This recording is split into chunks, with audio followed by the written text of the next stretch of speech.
안녕하세요.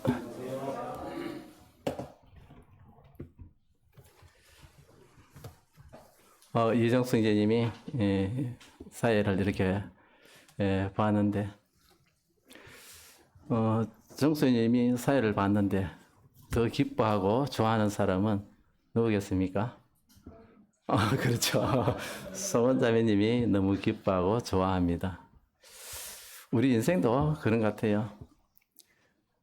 서로의 기쁨이 되기 위해서는 내가 어떻게 하는지, 내가 더 수고하면 상대방이 기뻐하고, 내가 잘하면 상대방이 기뻐하고, 참 기쁨의 배가 되는데, 뭐 교재 내용도 잠시 하겠지만은, 그런데 한쪽만 수고하고 잘하고, 누구 배가 되는데, 양쪽 다 그렇게 하면은 배가 해서 네 배가 되겠죠. 그런 즐거움의 기쁨을 우리 성도님들이 살기를 바랍니다. 전도서 8장 말씀을 오늘 좀 교제하기를 원합니다.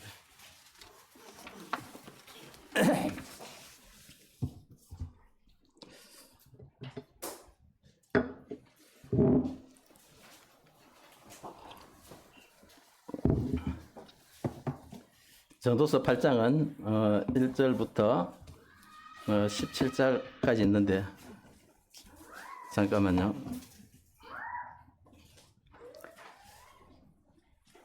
1절을 먼저 한번 읽어보면은, 누가 지혜자와 같으며 누가 산물의 이치를 아는 자냐? 사람의 지혜는 그의 얼굴에 강체가 나게 하나니 그의 얼굴의 사나운 것이 변하느니라. 누가 지혜자와 같으며 사물의 이치를 아는 자는 그 사람의 지혜는 그의 얼굴에 강체가 나게 하고 그의 얼굴에 사나운 것이 변한다고 이렇게 성경에서 기록을 하고 있습니다. 참 우리 성도의 얼굴들을 보면은 다 강체가 나고 사나운 기는 전혀 찾아볼 수가 없습니다. 각별히 지금 이제 결혼을 앞두고 있는 우리 형제들 얼굴 보면은 뭐가 그래 좋은지 나중에 네가 결혼해서 한번 살아봐라 이렇게 이야기할 수도 있지만은 정말로 좋습니다. 아마 제가 볼 때는 결혼하면 더 행복하고 더 기쁜 얼굴이 아니겠나 이런 생각을 하게 됩니다. 왜 그렇게 하게 되는가 하면은 성경 말씀대로 하면은 그렇게 되니까 우리는 성경 말씀을 보고 공부하고 또 순종하고 하니까 우리의 소원이 있다면은 뭐 제 소원인데 우리 성도님도 소원을 같이 이런 소원이 있었으면 좋겠다는 그런 마음이 듭니다. 참 우리의 얼굴이 사나운 얼굴이 아니라 지혜로 말미암아 말씀으로 말미암아 예수님을 따름으로 순종함으로 말미암아 그 얼굴에 사나움이 변해서 강택이 나는 참 그런 얼굴이 예수님을 닮아가는 그런 얼굴 참 이런 얼굴을 가진다면은 우리가 돈 들여서 성령 수술을 한다든지 그런 얼굴은 예쁜데 그 마음은 변화를 시키지 못합니다. 그렇죠? 예쁜 얼굴이 그 마음의 변화를 받지 못하고 악한 생각을 가지고 있으면 그 사람은 더 무서운 사람이죠. 얼굴은 예쁜데 그 속이 그래서 좋아하고 믿고 신뢰했는데 그 마음 가운데 악한 것이 나오면 굉장히 나를 힘들게 하고 두려움이 대상이 될 수 있을 것입니다. 그래서 우리는 얼굴에 광택이 그냥 수술해서 이렇게 성령을 해서 되는 것이 아니라 그 마음 가운데 기쁨이 있고 그 마음 가운데 즐거움이 있고 그 마음 가운데 커다란 소망이 있고 참 이런 사람은 내적으로 그 마음에 있는 것이 드러나므로 마음에 얼굴에 광택이 있고 얼굴에 기쁨이 있는 제가 이제 아파트 관리소에 이제 근무를 하고 있는데 청소업체 사장이 대구업체인데 이제 1년 만에 관리실에 왔어요. 재계약 때문에 왔는데 얼굴을 보니까 너무나 얼굴이 사나워 나를 건드리면 가만두지 않는다는 그런 얼굴이고 분명히 제가 갑인데 제가 오히려 위축돼가 쫄려가지고 잘못 이야기하다가는 또 뭐 어려운 일을 당하지 않을까 싶을 정도로 그렇게 여자가 인상이 강했습니다.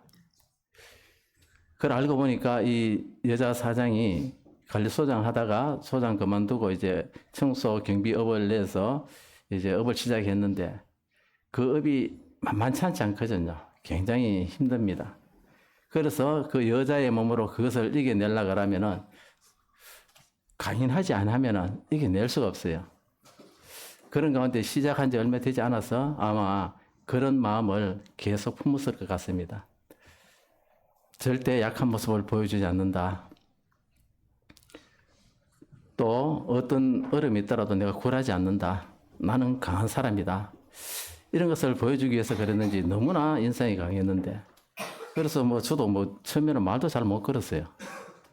오히려 말을 걸려고 하면 위치로 볼 때는 내가 자기보다도 관리소장 한지 먼저 했고 내가 선배인데 나이도 내가 많은데 또 나는 갑이고 자기는 어린데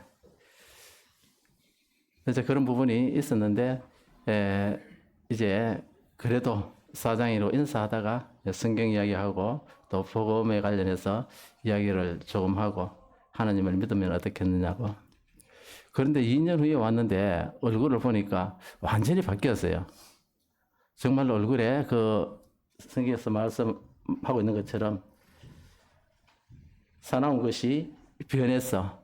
그냥 온화하고 눈에 그 어떤 눈빛도 그렇게 강한 눈빛이 아니고 그냥 평안한 눈빛으로 나중에 알고 이러보니까 교회 가고 예수님을 믿었다고 얼마나 좋아하는지 참 그런 모습을 보면서 그렇구나 얼굴이 사나운 것이 변하는구나 이렇게 참 느껴졌습니다. 우리 미국의 링컨 대통령이 자기 나이에 40이 지나면은 자기 얼굴에 대해서 책임을 져야 된다고 이렇게 이야기했고 또 그 말은 전 세계적으로 대부분의 사람들이 알고 있는 그런 말입니다. 실제로 링컨 대통령의 얼굴은 잘생긴 얼굴이 아니죠. 주름살도 있고 그렇지만은 그 마음 가운데 마음에 드러나는 것이 악하고 사나운 것이 아니라 부드러운 그런 모습을 보게 됩니다. 그래서 로마 전도서 8장 말씀을 통해서 지혜로운 사람 얼굴에 강택이 나는 사람의 처신하는 어떻게 그렇게 하면 될 것인가 세 가지로 이렇게 좀 나눠서 말씀을 좀 보도록 하겠습니다. 2절에 보면은 내가 권하노니 왕의 명령을 지키라 이미 하나님을 가리켜 명시하였습니다. 왕 앞에서 물러나기를 급하게 하지 말며 악한 것을 일삼지 말라. 왕은 자기가 하고자 하는 것을 다 행함이라. 왕의 말은 권능이 있나니 누가 그에게 이르기를 왕께서 무엇을 하시나이까 할 수 있으라. 말씀이 나오는데 왕의 명령을 지키라고 이야기합니다. 왕은 나라의 최고 우두머리로서 임금으로서 권위가 있죠. 권세가 있습니다. 이 성경에 신약에서도 로마서 13장 1절에 보면은 위에 있는 권세에 순복하라고 복종하라고 권세는 하나님이 주지 않은 것이 없다 이렇게 얘기를 하고 있습니다. 그래서 왕이 이렇게 명령을 할 때 신하들은 그 명령을 지키는 것이 당연합니다. 만약에 지키지 않으면은 왕이 어떻게 하겠습니까? 신하를 가만두지 않을 것입니다. 그에 대해서 상당한 벌을 내릴 것입니다. 그런 것처럼 우리도 이 왕의 말은 실제적으로 이제 권세는 하나님이 주실 거 하지만은 그의 말이 다 진실이고 믿어야 될 그런 말들만 하는 것이 아니라 그렇게 지키지 못할 말, 지켜서는 안 되는 말, 그런 말도 합니다. 그렇죠, 왕은. 그런데 하나님의 말씀은 전혀 그런 것이 없이 모든 말씀이 진실입니다. 그래서 그런 가운데 왕이 하는 말도 지켜야 되는데 하나님의 하신 말씀은 모든 것이 진실인데 우리가 마땅히 지켜야 되지 않을 것인가 이렇게 우리가 볼 수 있습니다. 그런데 왕의 말 중에서 3절에 보면은 왕 앞에서 물러나기를 급하게 하지 말며 악한 것을 일삼지 말라.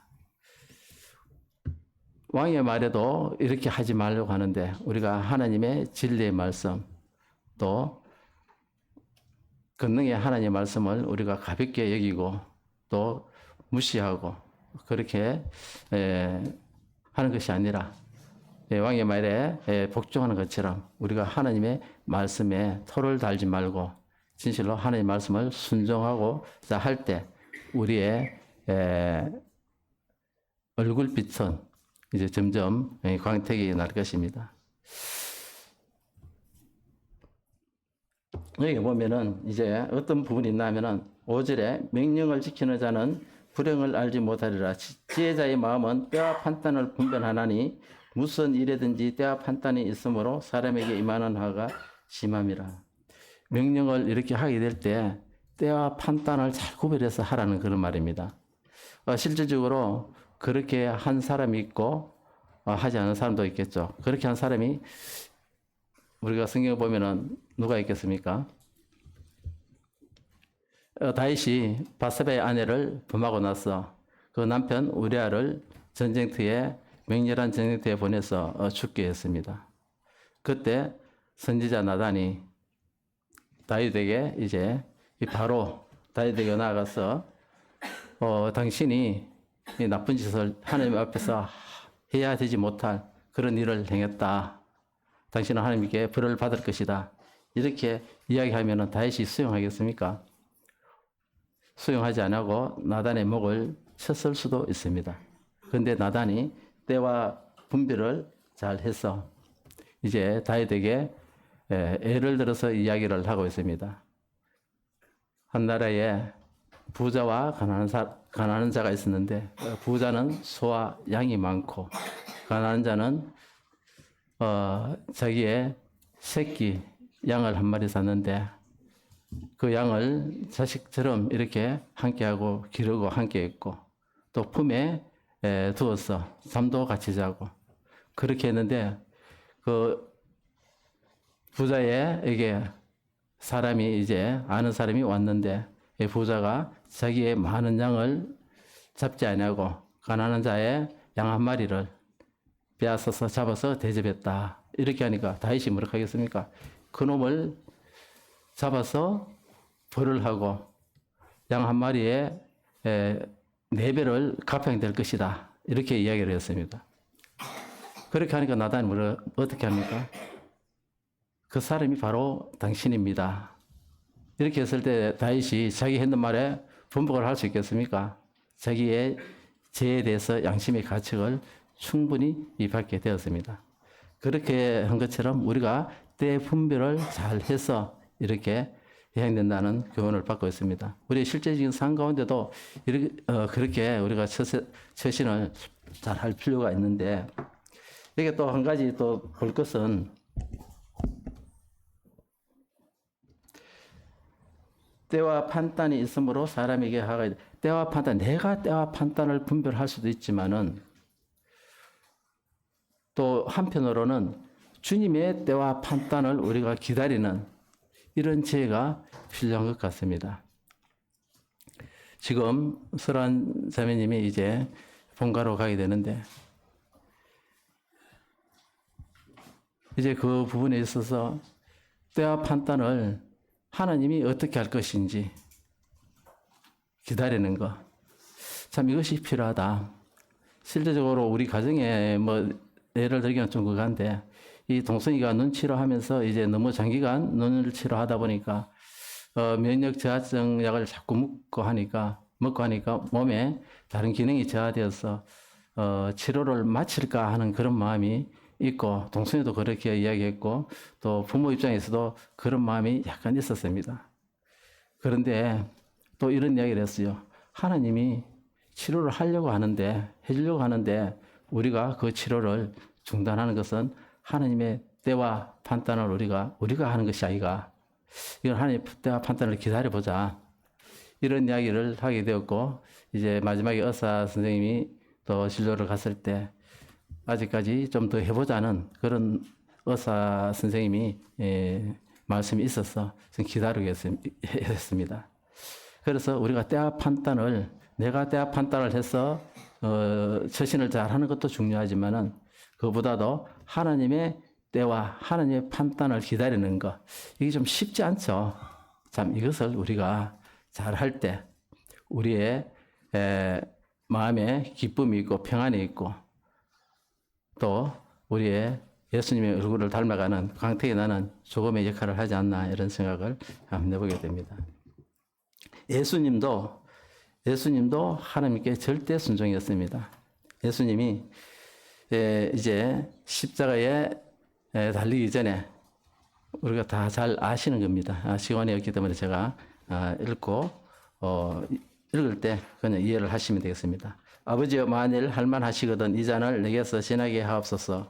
그러나 나의 원대로 마시고 아버지의 원대로 하옵소서. 이 마태복음 26장에 있는 말씀입니다. 예수님도 하나님과 동등하신 분 아니십니까? 하나님의 아들이시고 얼마든지 십자가의 그 잔을, 십자가를 그 형벌을 지나치게 할 수 있지만은 아버지의 뜻대로, 내 뜻대로 하지 말고 아버지의 뜻대로 해달라고 하시라고 온전히 순종했습니다.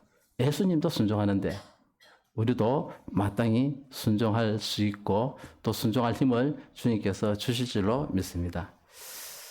그래서 이제 첫 번째로 우리가 왕의 명령을 복종하라. 하나님의 말씀을 우리가 순종하자는 그런 말씀이 되겠습니다. 두 번째 이렇게 보면은 9절에부터 5절까지 보면은 이 모순된 그런 이야기들이 많이 나옵니다. 이 보면은 9절 내가 모든 것들을 보고 해 아래서 행하는 모든 일을 마음에 두고 살핀즉 사람이 사람을 주장하여 해롭게 하는 때가 있다. 사람이 사람을 주장해서 해롭게 하면 안 되겠죠. 그런데 그런 게 있고 그런 후에 내가 본즉 악인들은 장사 지낸 바 되어 거룩한 곳에 장사되어 악인들은 죽었어. 오히려 장사를 훌륭하게 잘 지낸다는 그런 말이겠습니다. 또 11절 보면 악한 일에 징벌이 속히 되지 아니하므로 인생들이 악을 행하는데 마음이 담대하고 악한 일에 징벌이 속히 되면 좋은데 그렇지 않는 일이 많죠. 지금 우리나라 현실에도 그렇고 세계적으로도 그렇고 악인들이 징벌이 속히 되지 않습니다. 그래서 계속 악을 하고 악을 행하는 일에 담대함을 가지고 있습니다. 또 12절에 보면은 죄는 100번이나 악을 행하고도 장수한다. 이게 좀 모순되는 것이고 불합리한 그런 일들입니다. 참 이런 세상에 우리가 살고 있습니다.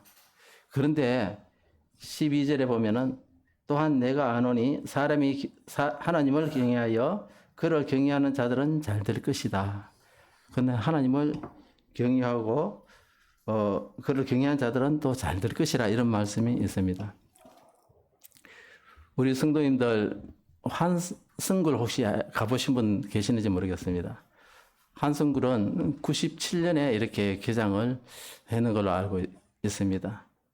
97년에 개장을 하고 얼마 있지 않아서 저희들이 이제 한성굴이 너무나 웅대하고 우리나라에서 최고 큰 한성굴을 해서 가보기로 했습니다. 이 가보니까 그때 이제 개장한 지 얼마 안 돼서 입구에부터 들어가서 나오는 데까지 정말로 규모가 대단했습니다. 그런데 가는 길이 넓지 않았어요. 거의 사람이 지나가면은 상대방에서는 되돌아올 수 없는, 밀려서 앞으로 갈 수밖에 없는 많은 사람이 쭉 지나가면은 넓이가 그렇게 넓지 않았어요. 그래서 가다가 안에 폭포도 있고 아주 광장도 있고 그 중에 특이할 만한 것이 이제 시편의 73편에 나오는 그런 내용의 장면들이 나오는데 73편의 장면이 어떤 것이 나오면 한번 먼저 보고 소개를 해드리겠습니다. 시편 73편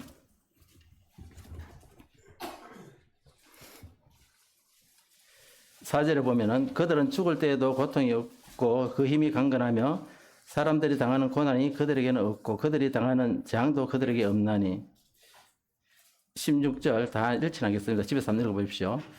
내가 어찌하여 이를 알까 하여 생각한 적 그것이 내게 심한 고통이 되었더니 하나님의 성소에 들어갈 때에야 그들의 종말을 내가 깨달았나이다. 하나님의 성소에 들어갈 때에야 그들의 종말을 내가 깨달았나이다. 가다 보면은 지옥교라는 팻말이 있고 그 다리가 하나 놓여 있습니다. 그 동굴이 엄청나게 규모가 크기 때문에 다리 이렇게 여기 다리가 있다 하면 굉장히 깊습니다. 밑에 아물아물한데 너무나 어둡고 밑에 붉은 지옥불 같은 그런 조명이 되어 있습니다. 이 다리가 열에서 이제 꺾이는 부분이잖아요. 이 다리 위에 이제 일어나 있는데 꺾이는 부분이 정말로 미끄럽습니다. 보면은 뭐 살짝만 건드려도 떨어질 수밖에 없는 그런 매끄러움이 되어 있어요. 그리고 그 밑에는 지옥불이 밑에 벌거해서 굉장히 더럽고 무서운 그런 지옥불 같은 그런 밑에 되어 있고 그 위에 다리가 놓여 있습니다. 그것이 지옥교라고 이렇게 붙여놨는데 그래서 이제 그것을 건너면은 또 팻말이 하나 있습니다. 이제 너의 모든 죄를 다 이제 갚았으니까 지옥에 다 내려놨으니까 앞으로 착하게 살아라는 그런 문구가 있습니다. 그것을 볼 때 시편 73편의 생각이 나더라고요. 그래, 예수님을 믿지 않은 인생이 그들이 잘 되고 또 죽을 때도 몸이 건강하고 강건하지만은 주님의 성소에 들어갈 때 목숨이 끝날 때 주님 앞에 설 때 이런 지옥의 불못을 맞이할 수밖에 없구나. 그런데 우리는 주님을 믿었으니까 다리를 건너서 가는 그 부분에 너무나 감사가 되었습니다.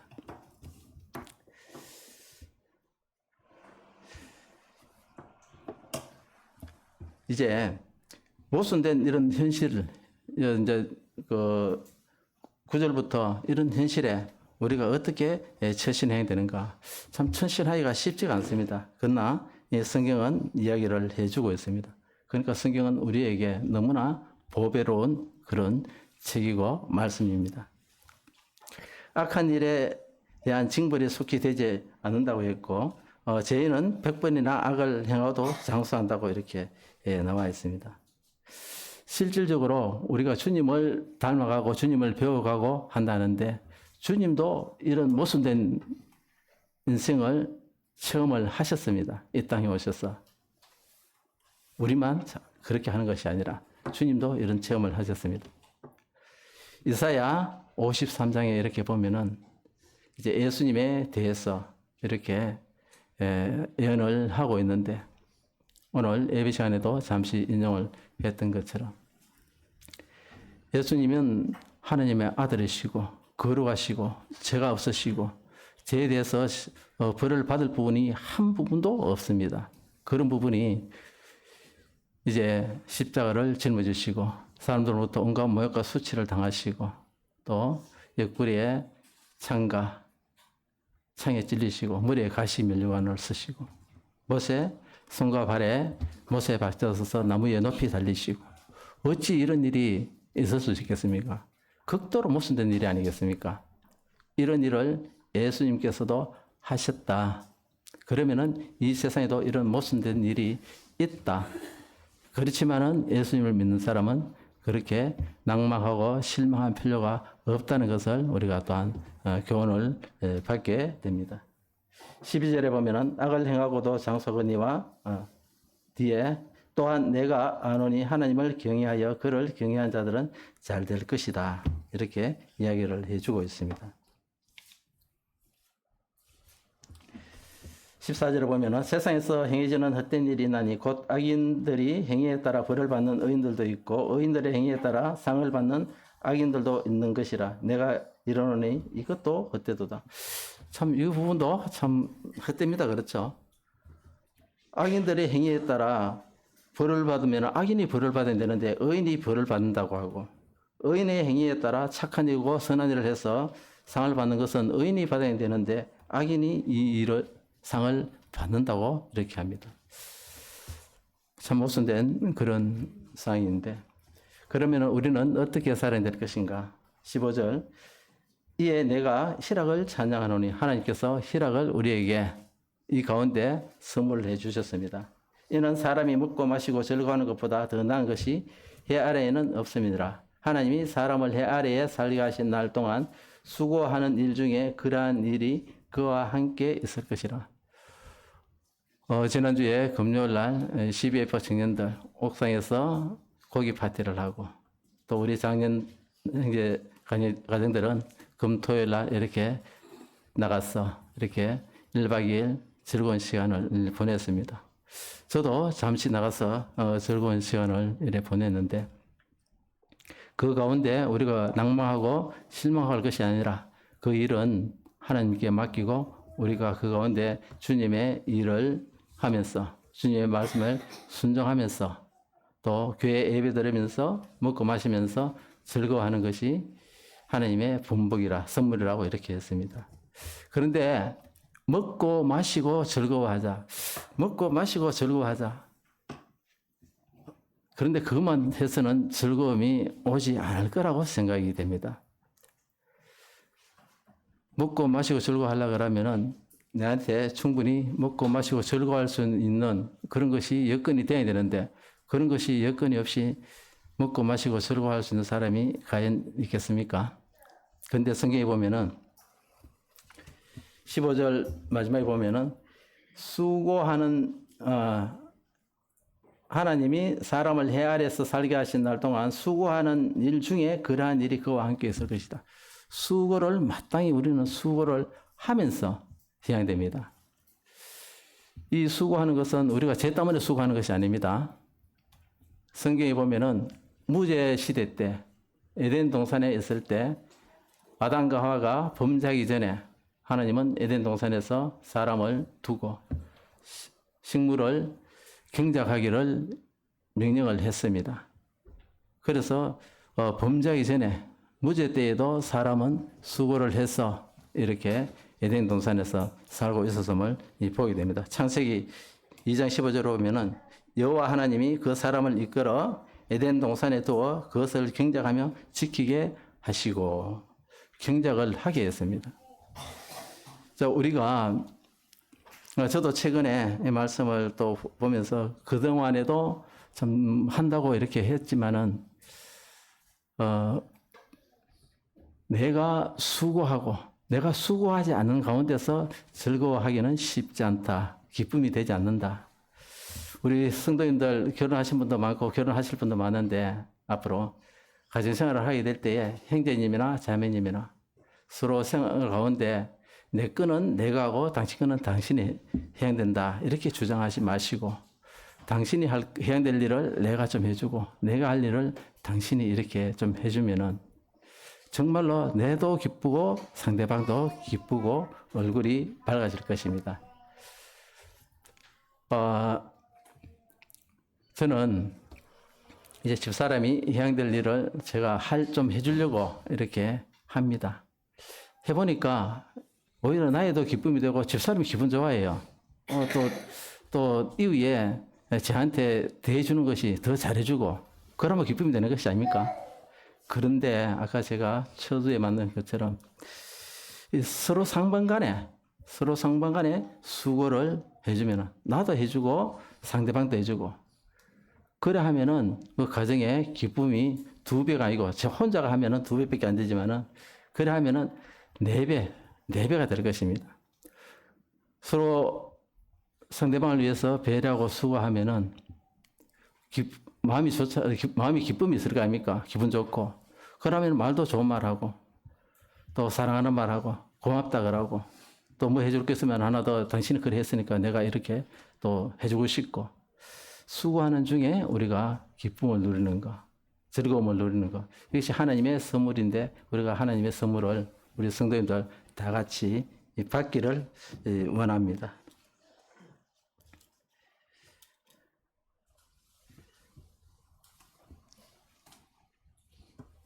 그리고 이제 마지막에 하나님의 행사를 우리가 알 수 없다고 합니다. 이것도 하나님이 우리에게 주신 것이 복인데 이제 한자매님이 본인이 계획하고 이렇게 한 것이 아닙니다. 일주일 상간에 갑자기 이런저런 일들이 벌어졌다고 합니다. 진짜 하나님의 일은 우리가 알 수가 없습니다. 그렇지만은 우리가 아는 것은 하나님이 하시는 일을 우리가 알지 못한다는 것을 우리가 알 필요가 있습니다. 자꾸 알려고 하면 안 됩니다. 알려고 하면은 자기가 이제 계획을 세우고 자기가 자의적으로 하나님의 뜻대로 아니고 자의적으로 일을 진행을 하게 됩니다. 그렇게 되면은 하나님의 뜻과 어긋날 수가 있습니다. 또 하나님의 뜻은 우리하고 하늘과 땅 차이입니다. 하나님은 하늘에 있고 우리는 땅에 있는데 하나님의 뜻을 우리가 어떻게 알 수가 있겠습니까? 그런데 이제 최대한으로 우리가 어떻게 살아야 될 것인지 이 분별을 해야 되는데 우리가 아는 대로 하나님이 보여주신 대로 살면 됩니다. 하나님이 보여주시지 않은 것을 내가 판단해서 내가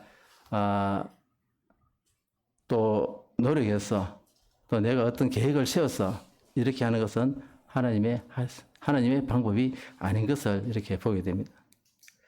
신명기 29장 29절 한번 보겠습니다. 찾기도 좋습니다. 신명기 29장 29절. 감추어진 일은 우리 하나님 여호와께 속하였거니와 나타난 일은 영원히 우리와 우리 자손에게 속하였나니 이는 우리에게 이 율법의 모든 말씀을 행하게 하려 하심이라. 감추어진 것은 하나님께 속했다고 이야기를 하고 있습니다. 미래에 어떻게 되어진 일은 내가 어떻게 하고 어떻게 해서 어떻게 할 것이다. 그래서 어떻게 이후에 계속 진행될 것이다. 이 미래 일은 내일 일도 우리는 모릅니다. 그렇죠? 성경은 내일 일을 자랑하지 말라 그랬고 내일 일은 너희가 모른다고 했습니다. 그래서 하나님이 보여주신 대로 하나님이 보여주신 것은 내일뿐만 아니라 더 이후의 일도 보여주실 수가 있습니다. 성경의 말씀에 따라서 말씀을 보고 하나님을 경외하면은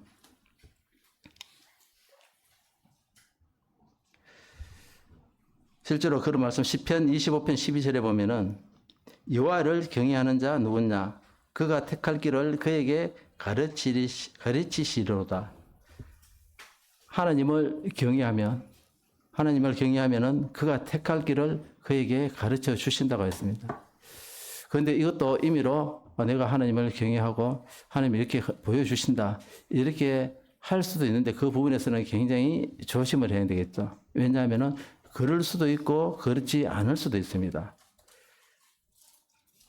하나님 뜻이 그것 같으면은 참 다행인데 하나님 뜻이 그것이 아니라면은 하나님은 반드시 그것이 아니면 하나님의 길대로 가실 것입니다. 하나님은 하나님의 길대로 가십니다.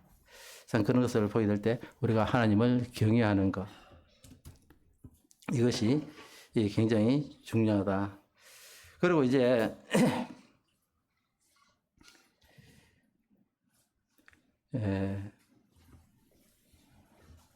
내일 하나님의 우리가 장래일을 알지 못하는 것, 장래일을 알지 못하는 것은 하나님이 우리에게 우리 유익을 위해서 할 수가 있습니다. 우리는 여러 가지 부족하고 연약한 부분이 많기 때문에 우리의 뜻과 우리의 생각대로 하면은 실패할 확률이 굉장히 많습니다. 그래서 하나님께서 보여주신 것은 확실히 보여주신 대로 우리가 따라가면 될 것입니다. 그런데 애매하고 보여주지 않고 하나님께 감춰진 것은 내 생각을 앞서가면 안 되겠다. 우리 이제 저도 이제 손자들이 있고 이러는데 또 자식들도 있고 우리가 요사이 어른들은 부모님들은 집에 금고를 하나씩 둔답니다. 금고를 하나씩 두는데 안에 이제 금고는 뭐 넣겠습니까? 돈을 넣겠죠. 또 귀중한 것을 넣겠죠. 그런 걸 넣는데 자식들이 오면은 금고를 한 번씩 살짝 열어서 안에 보여주는데 돈 뭉치를 보여주는 것이 아니고 뭐 사놨는 거 돈을 안 보이고 뭐 돈 뭉치 크기만큼 뭐가 좀 있고 안 그러면 뭐 또 금이 있는지 뭐 그런 것도 금녀가 있는 그런 것도 있고 살짝 보여주는데 안에 있는 것을 다를 안 보여줍니다. 다 보여주면은 안에 있는 금액이 얼마 있는지 아시겠죠? 아들이 알겠죠? 그러면은 재물만큼 있는 돈만큼 아마 부모를 섬길 수가 있습니다. 그럴 수 있겠죠? 안에 보니까 부모님이 돈이 한 뭐 1억 있고 또 금덩어리가 한 뭐 얼마 있는데 그러면 아들이 잘생길 것입니다. 그런데 안에 보기에는 10,000원짜리 몇 개 있고 뭐 이러면 통 안에 뭐가 있는데 빈통이고 안에 보니까 그러면은 자식들이 부모를 잘 섬기는 건 맞는데 효도하는 건 맞는데 요새 자녀들이 잘 그렇지 못하기 때문에 그런 것도 있습니다. 이 적정한 내는 알겠지만은 우리도 주님의 그 장래 일을 되어진 일들을 다 알지 못하기 때문에 하나님을 의지하고 하나님을 신뢰하고 더욱더 기도를 하게 되고 하나님 뜻이 무엇인지 하나님이 앞으로 어떻게 좋은 일을 예비하고 계시는지 이것을 신뢰할 때 신뢰하고 나갈 때 우리에게 힘이 되고 우리에게 또 능력이 되고 또 하나님을 온전히 의지하게 되고 그러함으로 말미암아 우리가 예수님을 닮아가고 얼굴에 기쁨을 누릴 수 있을 것입니다. 예수님도 아버지 하나님의 하시는 일을 다 알 수 있겠어요? 모르겠어요? 예수님은 하나님의 하시는 일, 아버지가 하시는 일을 다 알 수가 있습니다. 왜? 똑같이 하나님이시잖아요. 하나님이시고 창조할 때부터 예수님이 하나님과 함께 하셨고 앞으로 모든 심판도 하나님이 예수님한테 맡겼습니다. 심판을 하실 분이고 그렇지만은 예수님은 하나님의 하는 일을 알지 못한다고 했습니다. 마태복음 24장 36절 한번 보겠습니다.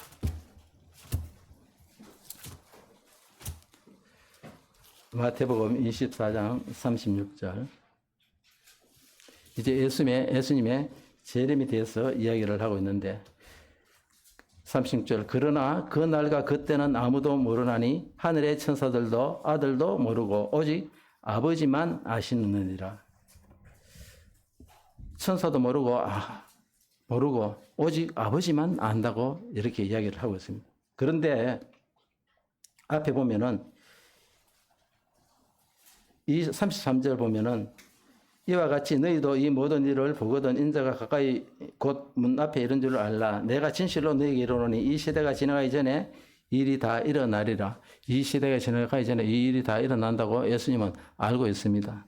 그런데 왜 36절에는 오직 아버지만 알고 아들도 모른다고 얘기했을까요? 예수님은 신성을 가지신 분이시고 또 인성을 가지신 사람이십니다. 신성을 가지신 하나님이시고 신성을 가지신 하나님으로서는 이 모든 일을 다 압니다. 그러나 인성을 가진 사람으로서는 오히려 하나님의 뜻대로 맡기고 나도 모른다.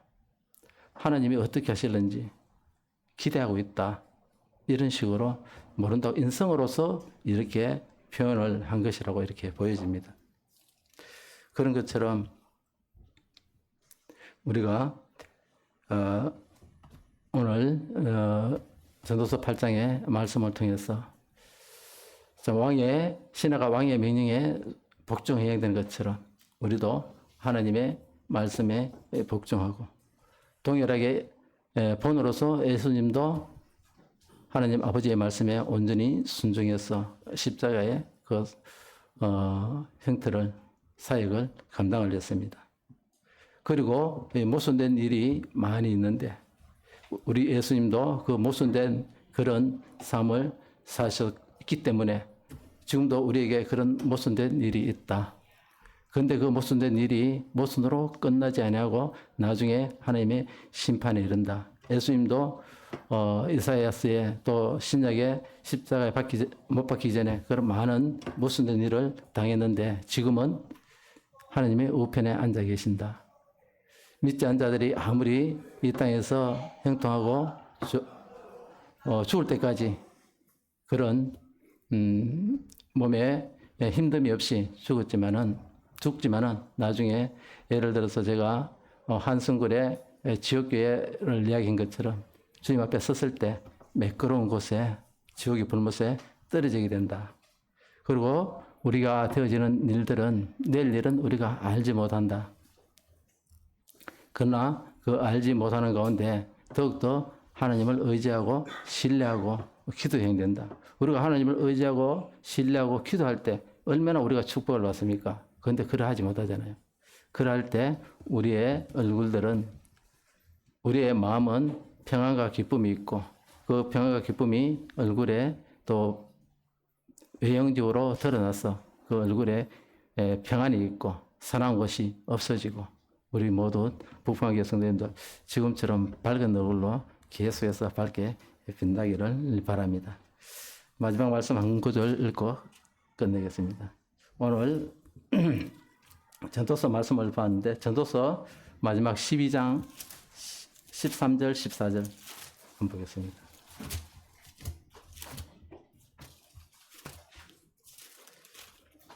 전도서 12장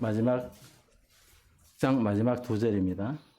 일의 결국을 다 들었으니 하나님을 경외하고 그의 명령을 지킬지어다. 이것이 모든 사람의 본분이다. 우리의 본분은 하나님을 경외하고 그 명령을 지키는 것이 우리의 본분임을 잊지 않았으면 좋겠습니다. 하나님은 14절 모든 행위와 모든 은밀한 일을 선악간에 심판하시느니라. 이 땅에 심판이 속히 이루어지지 아니한다고 우리가 참 실망하고 절망할 필요는 없다. 하나님은 마지막에 다 선악간에 심판을 하신다.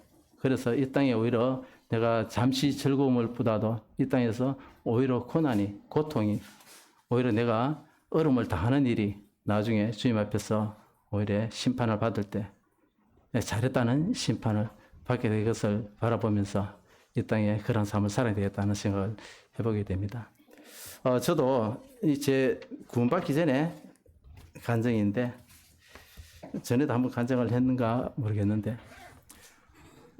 고등학교 다닐 때 저는 공부를 편안하게 지내는 것을 굉장히 마음이 불편했습니다. 오히려 편안하게 지내는 거. 편안하게 지내면은 다음에 이 편안함에 비례해서 어려움을 당할 것이다. 그래서 고등학교 때 틈만 나는 대로 일을 하든지 공부를 하든지 무엇을 하든지, 그때 이제 학생이니까 공부를 했습니다.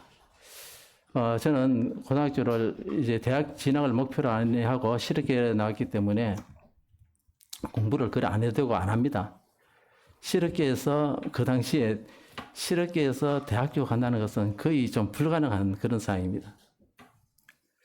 그런데 이제 목표를 바뀌어서 이제 그런 마음이 생기고 해서 틈만 나는 대로 책을 보고 애우고 뭐 하여튼 그렇게 했어요. 오히려 그게 내 마음이 평안히 있었어요. 오히려 다른 친구들 마음처럼 놀고 이러면 마음이 불안해가지고 마음이 편하지 않았어요. 그래서 잠을 새벽 3시에 까지, 근데 새벽 2시에 자면 그 다음에 마음이 안 편했어요. 그래서 대학교 가기는 갔는데 오히려 그것이 목적이기 때문에 그것보다도 주님을 위해서 목적을 뒀다면 얼마나 더 좋았을까. 주님의 기쁨이 나의 기쁨이라는 이런 목표를 아까 아침에 말씀 전에 이렇게 찬양을 했는데, 그것이 나의 목표가 되었으면 더 알찬, 더 주님 앞에 은혜로운 그런 삶을 살았을 것인데, 이런 생각을 한번 해봤습니다. 우리 성도님들 또 오늘 말씀을 기억하고 또 다시 한번 말씀을 또 개인적으로 보면서 우리의 얼굴들이 이 밝게 빛나는 거 진짜 좋습니다. 살아가는데 밝게 빛나면은 나의 대적들이, 성경에도 오히려 친구가 된다고 합니다. 그래서 밝은 얼굴, 또 아름다운 얼굴이 되기를 바랍니다. 감사합니다.